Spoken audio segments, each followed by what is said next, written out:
Shalom, selamat pagi. Sate pagi hari ini bertemakan lagu It Is Well With My Soul, karya Pendeta Dr. Andar Ismail dari seri buku Selamat Berjuang, terbitan BPK Gunung Mulia. Horatio Spafford bekerja sebagai penasihat hukum pada suatu perusahaan dan mengajar ilmu hukum di Chicago. Ia menjadi penatua di gereja Presbyterian. Bersama istrinya, Anna, ia mengajar sekolah minggu. Mereka mempunyai 4 orang putri. Pada bulan November 1873, keluarga Spafford berniat mengunjungi keluarga di Inggris. Namun, beberapa hari sebelum keberangkatan, Spafford mendadak terhalang karena ada persoalan mendesak di perusahaannya. Oleh sebab itu, Anna berangkat dengan keempat putrinya dan Spafford akan menyusul beberapa hari kemudian. Putri tertua berusia 12 tahun, sedangkan yang termuda 18 bulan. Mereka berlayar dengan kapal Philadelphia mendekati pantai Irlandia. Laut berkabut tebal. Tengah malam kapal mereka bertabrakan dengan kapal lain. Kapal Philadelphia miring dan mulai tenggelam. Dalam suasana panik, Anna memegang keempat anaknya. Hanya dalam hitungan menit, kapal besar itu lenyap di telan samudra dalam kegelapan malam yang dingin dan membeku. Beberapa jam kemudian, Anna ditemukan terapung-apung dan langsung ditolong. Tetapi keempat anaknya hilang. Dari 226 penumpang, hanya 87 orang yang selamat. Mendengar musibah ini, Spafford langsung berangkat ke Inggris. Ia tidak hanya sedih dan terpukul, namun juga terutama geram dan mempersalahkan dirinya. Ini kesalahanku. Ini gara-gara aku menunda keberangkatanku. Seandainya aku bersama Anna saat musibah itu, tentu aku bisa membantu dia memegangin anak-anak. Sebagai seorang suami dan ayah berusia 45 tahun, ia merasa dirinya yang paling bertanggung jawab atas keselamatan keluarga. Bayangkan perasaan-perasaan yang berkecamuk dalam hati Spafford. Ia menyesali dirinya. Sepanjang pelayaran menyusul istrinya itu, ia gelisah. Ia ingin cepat-cepat tiba dan bertemu dengan istrinya. Spafford sungguh-sungguh gundah. Seorang awak kapal memberitahukan Spafford ketika kapal mereka mendekati tempat kejadian musibah Philadelphia. Spafford terpaku berdiri di geladak menatap ombak-ombak di depannya. Ia bagaikan melihat keempat putrinya di ombak-ombak itu. Ia melihat Maggie, Tanette, Annie, dan Bessie menggapai-gapaikan tangan. Ia bagaikan mendengar teriakan mereka, "Daddy help! Daddy help!" Tiba-tiba ada ombak besar. Keempat putrinya lenyap di telan ombak itu. Sungguh hancur hati Spafford. Di tengah kehancuran hatinya itu, Spafford menulis kata-kata, "Bila damai seperti sungai menghadiri jalanku, bila kesedihan seperti ombak laut menggulung, apapun nasibku, Dikau telah mengajar aku mengaku dalam keadaan baik, dalam keadaan baik jiwaku, dalam keadaan baik jiwaku, dalam keadaan baik, dalam keadaan baik jiwaku."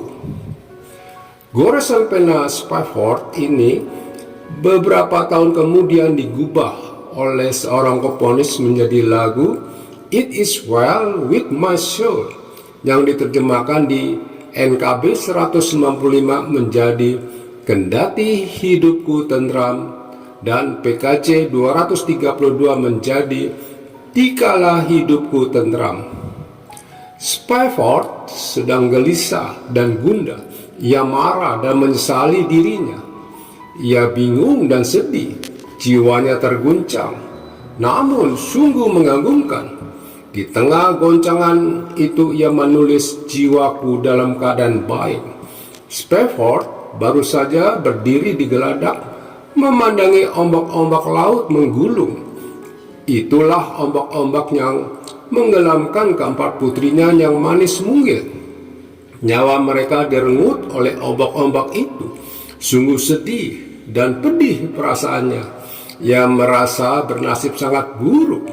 Tetapi ia menulis, "Bila kesedihan seperti ombak laut menggulung, apapun nasibku, Tuhan telah mengajar aku mengaku jiwaku dalam keadaan baik". Itulah yang mengagumkan tentang lirik lagu ini. Ketika kesedihan Spafford begitu besar dan nasibnya sedang begitu buruk, ia malah mengaku, "Jiwaku dalam keadaan baik". Apakah yang menyebabkan Spafford merasa baik walaupun ia sedang gelisah, marah, dan sedih? Jawabnya terletak pada kalimat pertama yang ditulis oleh Spafford, yaitu, "Bila damai seperti sungai menghadiri jalanku". Damai Kristus yang hadir dalam hati Spafford membuat dia merasa baik. Meskipun nasibnya buruk, namun ia merasa jiwa dalam keadaan baik. Damai Kristus yang ada di dalam hatinya membuat ia sanggup mengatasi perasaan sesal diri, marah, dan gelisah. Faktor pemecah masalahnya adalah damai Kristus. Damai adalah modal utama gaya hidup Kristus. Ia damai dengan diri sendiri dalam keadaan apapun, dan ia damai dengan pihak manapun. Oleh sebab itu, hari sebelum Kristus ditangkap dan dihukum mati, ia mewariskan damai itu kepada para penerus gaya hidupnya. Sabdanya, "Damai sejahtera ku tinggalkan bagimu, damai sejahtera ku berikan kepadamu". Yohanes pasal 14 ayat 27. Tulisan Spafford, "When peace attended my way". Ia memakai verba to attend yang dapat berarti memelihara, menjaga, mengolah, mengurus, menyertai, dan menghadiri. Ketika jiwa kita dikelola, diurus, dan dihadiri oleh damai Kristus, situasi yang bagaimanapun dapat kita hadapi dan jalani. Bagaimanapun kerasnya bantingan yang menggoncang dirinya, Spafford mengaku, "Jiwaku dalam keadaan baik". Perjuangan batin Spafford tentu sangat susah pada saat itu, tetapi ia belajar menerima cara Tuhan mengatur nasibnya sebagai sesuatu yang baik. Oleh sebab itu, ia mau mengaku, "Jiwaku dalam keadaan baik". Amin.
suci.